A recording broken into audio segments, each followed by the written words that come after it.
এই দুর্গ শুধু সাম্রাজ্যের কেন্দ্র নয়, এটি এক ইসলামী শাসন দর্শনের নীরব সাক্ষী। মুঘল রাষ্ট্রে ইসলাম ছিল নৈতিক দিকনির্দেশ, যেখানে ক্ষমতা নিয়ন্ত্রিত হতো দায়িত্ব দিয়ে। শাসন মানে ছিল আল্লাহর কাছে জবাবদিহি, আইনের ঊর্ধ্বে কেউ নয়। দরবার ছিল সিদ্ধান্তের জায়গা, কিন্তু সিদ্ধান্তের ভিত্তি ছিল ন্যায়। প্রতিটি ফরমান ছিল নৈতিকতার পরীক্ষা, খেয়াল নয়, নিয়মের অনুসরণ। ইসলামী শাসনের প্রথম লক্ষ্য ছিল স্থিতিশীলতা ও নিরাপত্তা। নিরাপদ পথ মানেই সফল শাসন, এটাই মুঘল দর্শন। ইবাদত ব্যক্তিগত হলেও তার প্রভাব পড়ত রাষ্ট্রীয় নৈতিকতায়। উলামারা ছিলেন বিবেক, যারা শাসনকে ভুল পথ থেকে ফিরিয়ে দিতেন। এই আলো যেমন প্রাচীর ছুঁয়ে যায়, তেমনি ন্যায় ছুঁয়ে যেত শাসন ব্যবস্থা। এখানে ধনী গরিব আলাদা ছিল না, শরিয়া সবার জন্য এক। বিচার মানে প্রতিশোধ নয়, ন্যায় প্রতিষ্ঠা। প্রমাণ ছাড়া রায় নয়, ইসলামী আইনের মৌলনীতি। এটা নিঘায় মানুষ জানত বিচার দেরি হতে পারে, কিন্তু বঞ্চিত হবে না। শাস্তি ছিল শিক্ষা, ভয় নয়, সংশোধনী উদ্দেশ্য। ন্যায় প্রতিষ্ঠা হলে সমাজ নিজেই শান্ত হয়। ফতোয়া ছিল দিক নির্দেশ, শাসনের নৈতিক মানচিত্র। এই পাতাগুলোই সাম্রাজ্যের মেরুদণ্ড।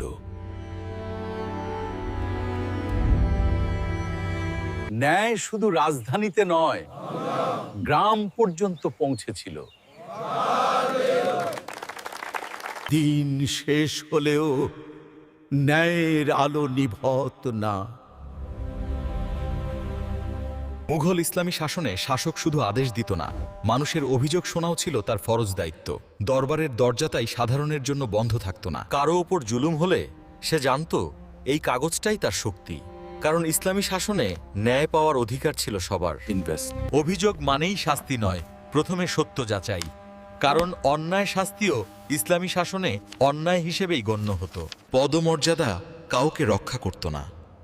ইসলামী নীতিতে ক্ষমতা ছিল দায়িত্ব, বিশেষ অধিকার নয়। মানুষ রাষ্ট্রকে ভয় পেত না, ভরসা করত। এই আস্থাই ছিল মুঘল শাসনের আসল শক্তি। দিন শেষ হলেও ন্যায়ের দায়িত্ব শেষ হতো না, কারণ বিচার ছিল ইবাদতের মতো, সময় দিয়ে বাঁধা নয়। রাতে শহর যখন ঘুমাতো, শাসন তখনও জেগে থাকত।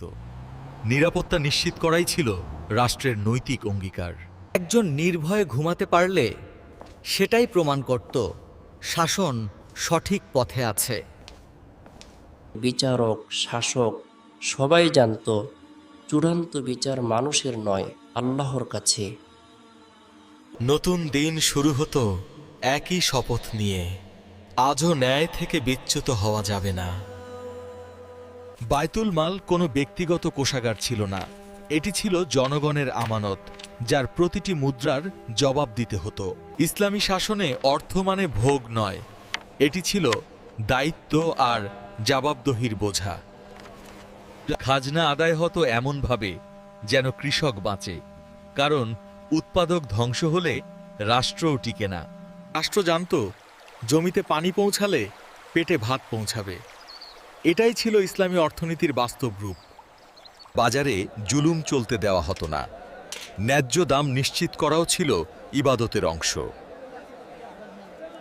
মজুদদারি ছিল অপরাধ, কারণ কৃত্রিম সংকট মানেই মানুষের কষ্ট বাড়ানো। জাকাত ছিল শুধু দান নয়, এটি ছিল সমাজকে ভারসাম্যে রাখার রাষ্ট্রীয় ব্যবস্থা। দরিদ্র হওয়া অপরাধ ছিল না, ইসলামী শাসনে অপরাধ ছিল তাদের উপেক্ষা করা। মুসাফির, এতিম, অসহায় এরা সবাই ছিল রাষ্ট্রের দায়িত্বের ভেতরে। চিকিৎসা তখন বিলাসিতা ছিল না, মানুষ বাঁচানোই ছিল সবচেয়ে বড় সেবা।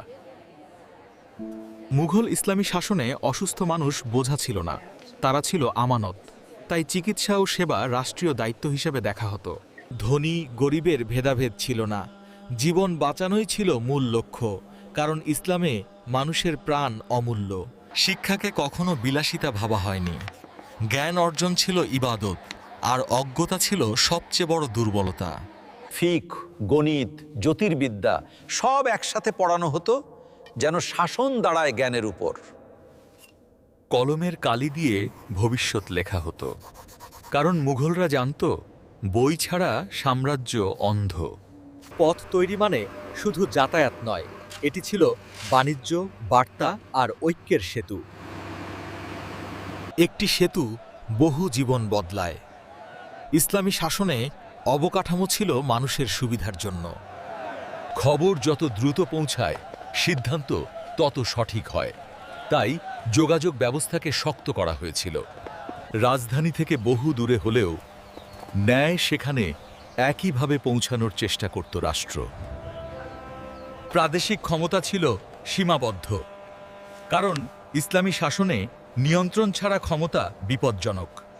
গ্রামের শান্তি ছিল সবচেয়ে বড় সাফল্য, কারণ শহরের জৌলুস দিয়ে শাসন বিচার করা হতো না।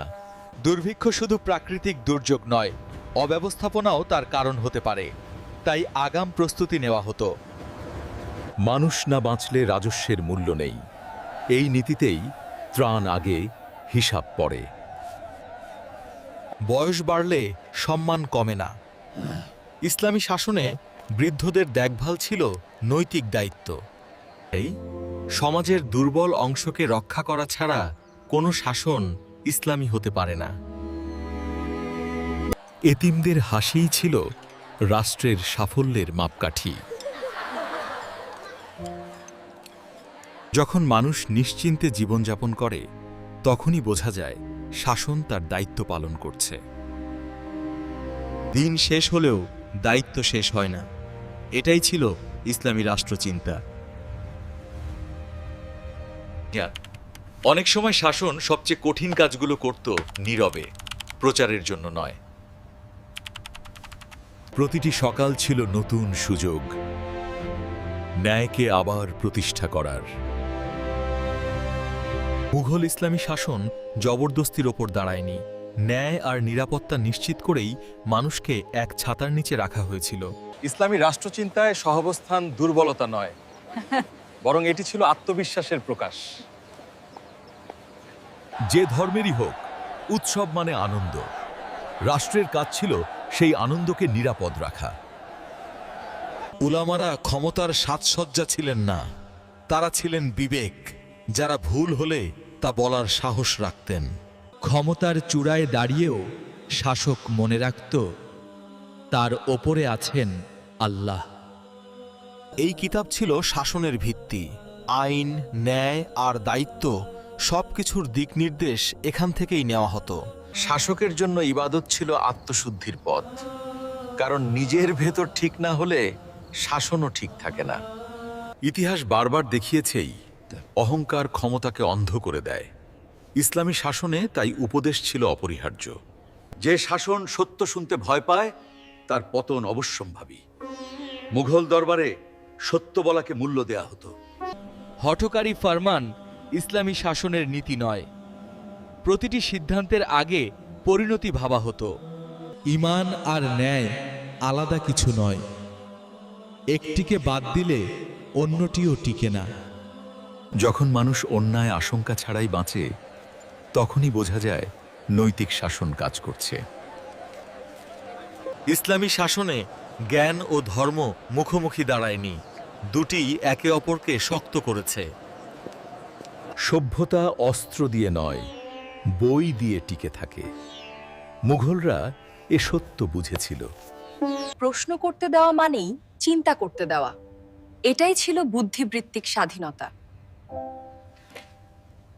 আলো যেমন অন্ধকার সরায়, জ্ঞান তেমনি কুসংস্কার দূর করে।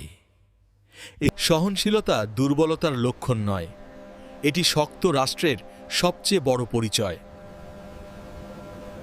ইসলামী শাসনের সৌন্দর্য ছিল ভারসাম্যে, অধিকার ও দায়িত্বের মধ্যে। সংঘাতহীন একটি সন্ধ্যা অনেক বড় অর্জন। এই তারার মতোই নীতিগুলো পথ দেখাত অন্ধকার সময়েও। মুঘল ইসলামী শাসনের শক্তি ছিল প্রয়োজন, কিন্তু সেই শক্তিকে শাসন করত নীতি। শৃঙ্খলা ছাড়া কোনো সেনাবাহিনী ইসলামী হতে পারে না। অস্ত্র ছিল আত্মরক্ষার উপায়, অহংকারের নয়। যুদ্ধকে কখনো গর্বের বিষয় ভাবা হয়নি। পরিকল্পনা ছাড়া অভিযান মানেই অকারণ রক্তপাত। তাই সিদ্ধান্ত নেওয়ার আগে চিন্তাই ছিল প্রথম অস্ত্র। মুঘল সেনারা জানত বিজয় শুধু তরবারিতে নয়, আল্লাহর ইচ্ছায় আসে। রাষ্ট্র রক্ষা ইসলামী দায়িত্ব। সীমান্ত নিরাপদ থাকলেই ভেতরের ন্যায় টিকে থাকে। যুদ্ধের প্রথম শিকার যেন নিরীহ মানুষ না হয়, এই নীতিই ছিল ইসলামী সামরিক নৈতিকতা। অশৃঙ্খলা শক্তি নষ্ট করে, তাই শাসন কঠোর ছিল, কিন্তু অন্যায় ছিল না। বিজয়ের মুহূর্তেই অহংকার জন্মায়। ইসলামী শাসন সেখানে সংযম শিখিয়েছে। শত্রু হওয়াও মানুষ মানুষই। যুদ্ধেও মানবিকতা বজায় রাখাই ছিল আদর্শ। তাই ইসলামী শাসনে যুদ্ধ ছিল শেষ পথ, শান্তিই ছিল চূড়ান্ত লক্ষ্য। যুদ্ধ থামলে দায়িত্ব শুরু হয়। ক্ষত সারানোও ছিল রাষ্ট্রের কর্তব্য। সেনাবাহিনী শুধু যুদ্ধের জন্য নয়, দুর্যোগে মানুষের পাশে দাঁড়াতেও ছিল প্রস্তুত। যুদ্ধের খরচও জবাবদিহির আওতায়, কারণ জনগণের সম্পদ ছিল আমানত। যে রাষ্ট্র যুদ্ধ চায় না, সে যুদ্ধাহতদের অবহেলা করে না। নীরব সীমান্ত মানেই সফল রাষ্ট্ররক্ষা। শান্তির সময় প্রস্তুতি নেওয়াই ছিল ইসলামী দূরদর্শিতা। সৈনিক মানে শুধু যোদ্ধা নয়, সে রাষ্ট্রের নৈতিক মুখ। নিরাপত্তা একদিনের কাজ নয়, এটি প্রতিদিনের দায়িত্ব। শক্তি থাকা সত্ত্বেও মাথা নত রাখাই ইসলামী চরিত্র। যেখানে ন্যায় আছে, সেখানেই প্রকৃত নিরাপত্তা। সময় কোনো সাম্রাজ্যের অপেক্ষা করে না। ন্যায় যতদিন ছিল, মুঘল শাসন দাঁড়িয়েছিল দৃঢ়ভাবে। যখন শাসনে বিলাস ঢুকে পড়ে, দায়িত্ব ধীরে ধীরে হারিয়ে যায়। ইতিহাস তার সাক্ষী। ইসলামী শাসনের সবচেয়ে বড় শত্রু ছিল তলোয়ার নয়, সত্য না শোনার অভ্যাস। যেখানে জবাবদিহি দুর্বল হয়, সেখানেই ন্যায় ভেঙে পড়ে। মানুষ যখন আস্থা হারায়, তখন প্রাচীর যত উঁচুই হোক, শাসন টলে যায়। ঐক্য ভাঙলে শক্তি ভাঙেইটাই ইসলামী রাষ্ট্রচিন্তার সবচেয়ে বড় শিক্ষা। শব্দ কমে গেলে বোঝা যায় কিছু ঠিক নেই। ইতিহাস কাউকে পক্ষ নেয় না, সে শুধু সত্য রেখে যায়। ইট পাথর ভাঙে, কিন্তু শিক্ষা থেকে যায়। এই নথিগুলোই বলে, ক্ষমতা নয়, ন্যায়ই ছিল আসল শক্তি। যে শাসন ন্যায় ধরে রাখতে পারে, সে ইতিহাসে টিকে থাকে। এই গল্প শুধু অতীতের নয়, এটি বর্তমানের জন্য সতর্কবার্তা। আমরা কি ক্ষমতা চাই নাকি দায়িত্ব? ন্যায় ছাড়া কোনো রাষ্ট্র দীর্ঘস্থায়ী হয় না, ধর্ম যাই হোক। মুরালগুলো অতীতের গল্প আর নৈতিক ভাবনা বর্ণনা করে। আলো পড়লে সেগুলো যেন আবার কথা বলতে শুরু করে। ভবিষ্যৎ প্রজন্মই ঠিক করবে ইতিহাস শুধু পড়বে নাকি শিক্ষা নেবে। অন্ধকার আর আলো সব যুগেই থাকে। প্রশ্ন হলো আমরা কোনটা বেছে নিই। ন্যায় একবার জ্বলে উঠলে সময়ও তাকে নিভাতে পারে না। মুঘল সাম্রাজ্য হারিয়ে গেছে, কিন্তু তার শিক্ষা হারায়নি। ক্ষমতা ক্ষণস্থায়ী, কিন্তু ন্যায় একমাত্র উত্তরাধিকার।